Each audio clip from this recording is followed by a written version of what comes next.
Alright, I need to show you guys how to do one more thing. Hopefully you've watched or been reminded of how to handle exploring the data, how to handle skewness and kurtosis, building a correlation table to understand the relationships among variables, or to begin understanding it. ANOVA, which lets you look at the effect of a single categorical variable. Thanks, Ruby. Then, hopefully you watched the IS-201 video on how to build a regression calculator, or you did it with me in class and you feel like you understand it. There's one more thing you need to be able to do in order to be able to start using the Azure Machine Learning Studio and how to prepare your data to do prediction. You need to know how to handle categorical variables in a prediction calculator like we did. So let's do that now. Let's use the exact same data set, and we want to do something with region. So how about, let's do region. Maybe we'll do occupation. Well, let's do them both. So here's what we do. We need to make what's called dummy variables. Dummy variables. So let's start with region because that's a bit simpler, and we'll do this and occupation. So what I want you to do, we're going to insert two, let's see, it depends on how many values of region we have. We have 3. So I want you to create 2 dummy variables, or sorry, 2 columns. So we'll call this region 1 and region 2. So I'm going to show you 2 ways of doing this. The first way just gets the job done.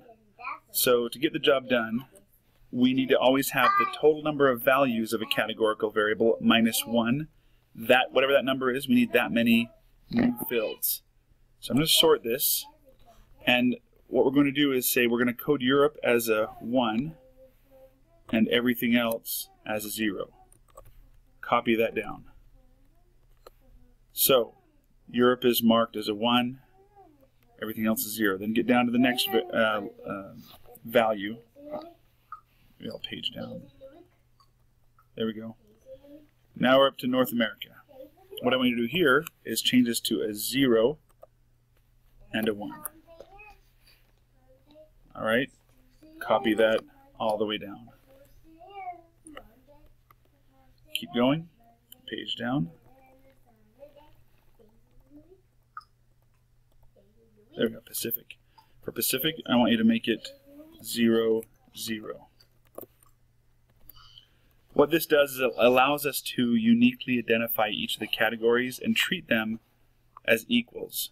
So, kind of like you guys are familiar with binary language, 0s and 1s. To represent 3 possible combinations, we need how many total bits. So, just like with, to represent 10 numbers, we only need 4 bits in a byte. The formula is length raised to the, not length, sorry, size of the character base raised to the length. That's the formula for the number of bits needed in a byte. So size is how many possible values there can be in a bit. There's 2. And length, let's say we have 1 character or 1 bit that offers 2 values. So this results in, let's say, 2 raised to the 1. This results in a 2, right? If we have 2 raised to the 2, that gives us 4 possible combinations. 2 raised to the 3, that's 2 times 2 times 2, gives us 8 possible combinations. 2 raised 4, whoops, gives us 16 possible combinations. So if I want to represent 10 different numbers, I need at least 4 bits in a byte to give me enough 0s and 1s to give me 16 possible combinations, which will cover all 10 numbers. This one's just a little bit too low. It's the same concept here. We have 3 possible values: Europe, North America, and Pacific. So how many combinations of 0 and 1 across dummy codes do we need? So in other words, how many columns are we going to need to represent that many 0s and 1s? Well, we need 2. That gives us 4 possible options. We have the option of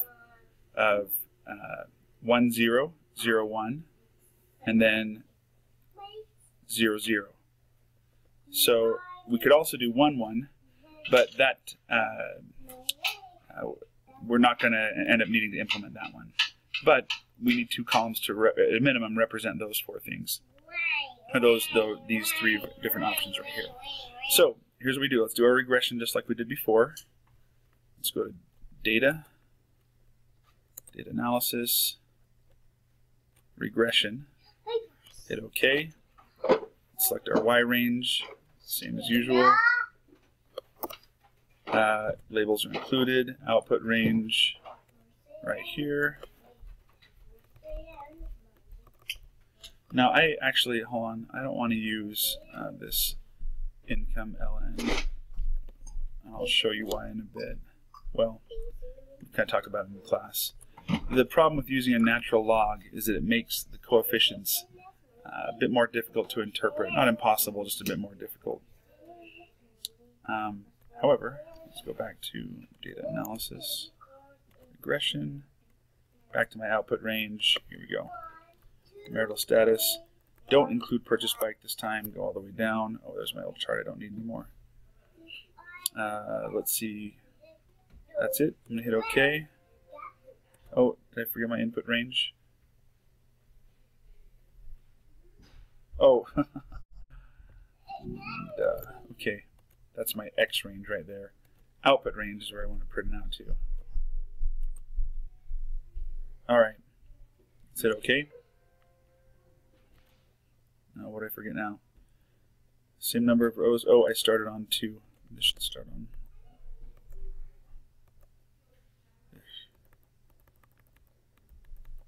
Purchase bike. And 1. There we go. Alright. So, here's the same regression results we had previously when we did this in the last video or when we did it in class. What I want to do is repeat the same thing, but now include my new dummy code variables. So, let's come over here. Let's grab our 2 regions. Control X those guys, put them in here. Insert cut cells. Region 1, region 2. Okay, once again, data analysis, okay. There's our Y range. It's no longer on N. Move this over to purchase bike. Change our X range to include our new region dummy codes. Okay. Output, let's move to a new place. Let's go a little bit further down here. Right about there. Okay. Now let's take a look and see the difference. So in this model, just like it was before, nothing different. Our R squared, 0.0925. Let's see if we got any better by including these.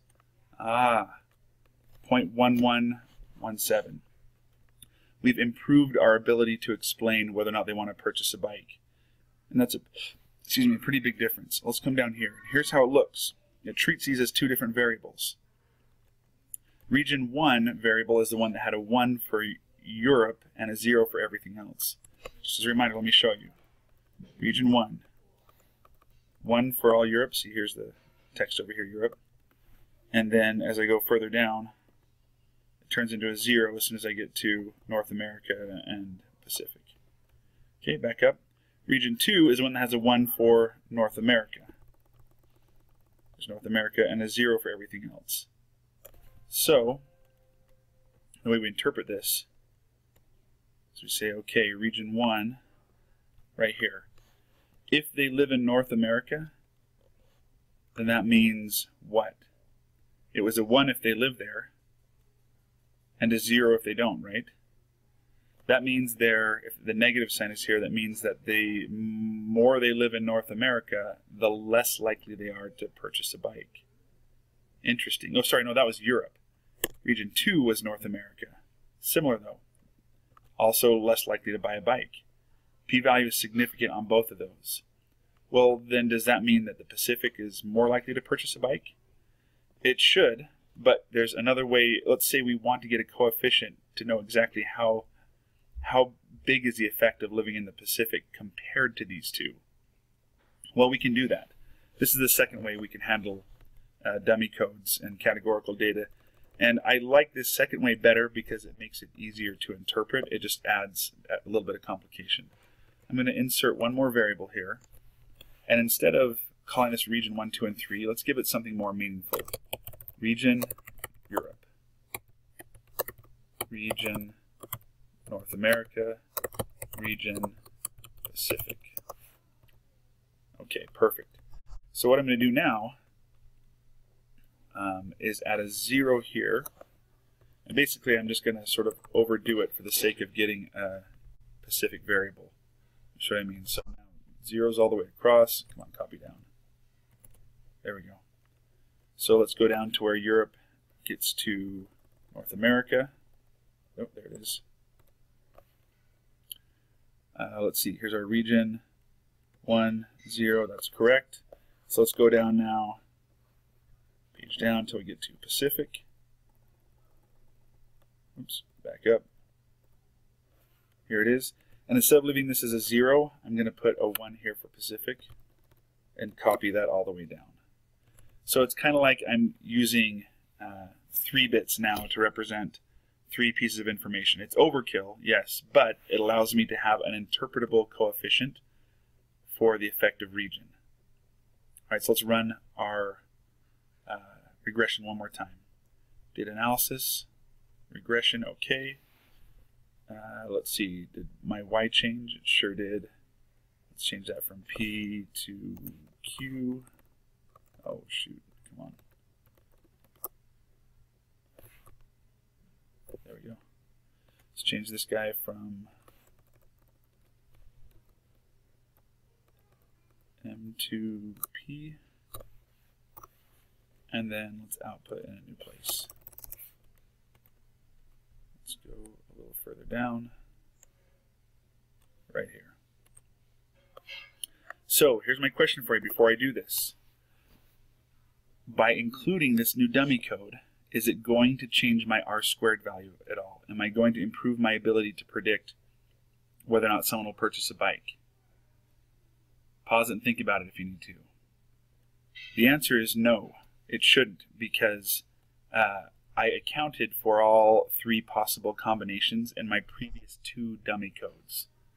So by adding a new variable, I'm not adding new explanatory power. I'm not adding information it didn't already have before.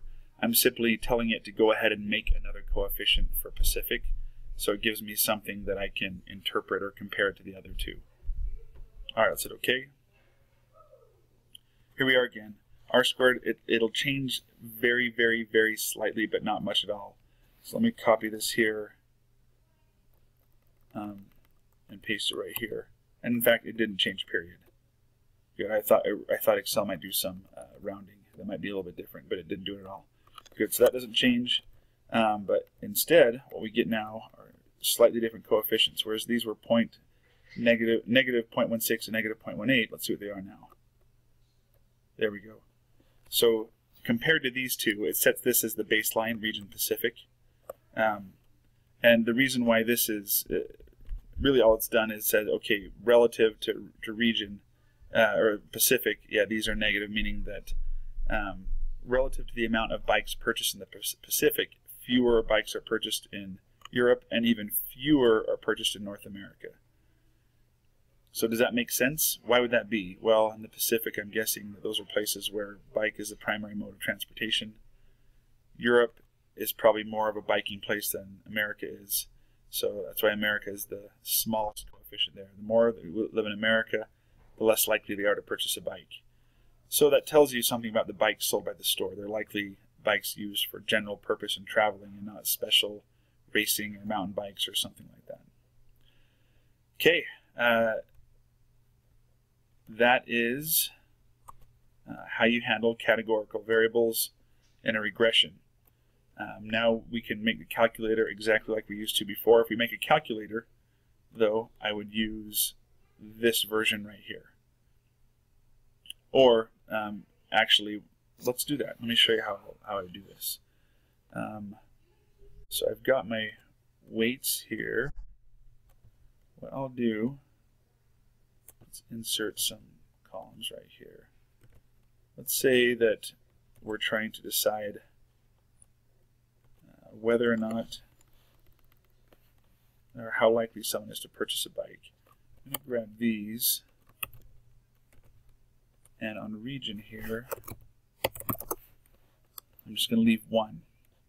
So in each of these places, I'm going to say enter their information, insert, or no, home, all borders. Let's right align those guys. And let's say this is the score they get. So this is going to equal whatever they enter for marital status.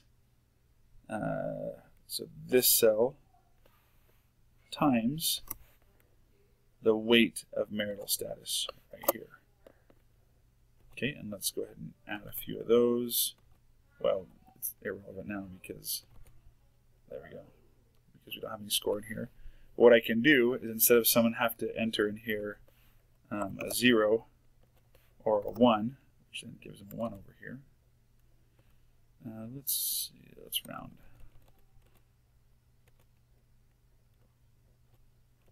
And then this is the, make this the total down here.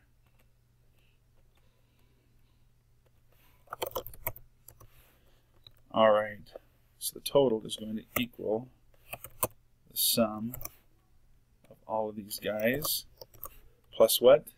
Plus our intercept. So where we cross the y-axis. Now notice my intercept, 0.82, is very close to the score for purchasing a bike. Purchased bike gets a 1, whereas not purchased gets a 0. Why is that so close to purchased bike? Well, look at my coefficients. They're almost all negative. Meaning as you plug these in, it's going to pull that score further and further down as their values of these go up. Anyway, let's enter this. So this total down here, again, from the last video, if you watch, the closer this is to 1, if this rounds to 1, we predict purchase a bike. If it rounds 0, we predict they don't. And of course, the higher the better. So we can compare everybody across this. But what I want to do here, instead of having to enter in a 1, what we can do is start adding some custom validation. So let's make something called married single 1 0, and then I'm going to add right here insert, or sorry, data validation.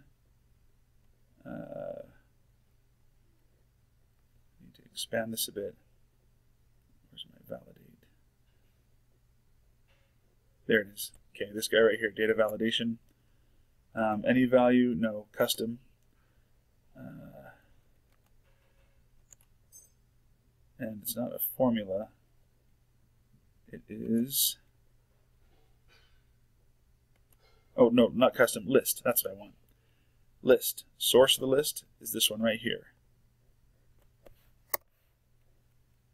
All right. Okay. Oh, it doesn't want my... All right, that's fine. We'll just do married single then. In cell drop down, ignore blank. And then what I want is for it to... There we go. Married or single. So what I want to do is say this is going to equal... So if this cell... Okay, not done. Give me a second. If this cell equals married, then the formula is going to be 1 times, or basically this score right here. If it's not married, then it's going to be 0, right? Because 0 times that is 0. So I can sit here and I can change single, married. This is my score if I'm single or married. Let's do the same thing with gender. Say female, male. Let's do that for a few more of these. Income, probably be easier to leave that one as just enter in a number. Children, let's make a list. No, we'll leave it as a number 2. Education, we're definitely going to want a list there. So you'll have, but I'm going to skip all that. You can see how to do all that. What I want to do though is down here for region. This is the only one that becomes tricky. You get the idea for the rest of these. I add a drop down. I do an if function. If it's if it's male, it's this score. If it's female, it's 0. Income, I take whatever they give me and I multiply it by this. Children, I take the number of children, I multiply it by this. Education, I take the number of their education because I did it based on the number. Remember, I did education over here based on this column, not on this column. Therefore, I'm going to have to do an if statement that has a list of those education options. And based on the list, if it's bachelor's, then enter the appropriate number, multiply that number by this. But for region, here's what I'll do. Let's come over here and say Europe, North America, Pacific. Okay, just like we did before, I'm going to insert data validation. I'm going to use a list. Source for that list is this list right here. Okay. All right, here we are, region. But my if statement will just be a little bit different. This is going to say if this cell, equals if this cell equals, I may as well just reference it straight from this cell, equals Europe, then my value, then the value should be, was it region 1? Yeah, I think region 1, that was Europe, yep. Else, if it's not Europe, then if this cell equals North America, then the value should be the North America value. Else, 0, right? Because that's our baseline that it gave us down here. If it's not North America, if it's not Europe, if it's not North America, then it's going to be a 0. Oops, I need one more. Oh, and they fixed it for me. Good. Okay, so right here, let's select Europe. Good, gives me the Europe value. Select North America, gives me the North America value. Pacific gives a 0. Okay, so I can sit here and just do the same thing, fill in all the blanks. Then I've got a nice fancy prediction calculator where all I do is I come and I select all these different values, plug it in, and it tells me how likely it is that that person will buy a bike. Again, closer to 1, if it rounds to 1, I would say yes. If it rounds to 0, it's no. And then, of course, the higher the better if it's yes, and the lower the better if it's no. All right, that's how we handle categorical variables. What I would do is in your data sets, you're going to have an ETL process or a cleaning function that goes through, and every time you get new data, it's going to have to look at the categorical value, and it likely won't be text. It's likely going to have some numbers. Region 1 equals Europe, 2 equals North America, 3 equals. So you got to be careful. You can't treat that as numeric here in a regression function. You can't just treat it as a single variable and let it create a coefficient as though it's something like income when it's not. What you need to do instead is, even though the data you get is not going to have text here, you're going to have to divide that text up to 2 dummy codes. If there's 3 values, or whatever, the total number of values minus 1, you'll need that many columns. And make a function that then looks at this value and puts a 0, 0, or 1 in the appropriate dummy code cells as you go through and clean the data. All right, ask me questions in class.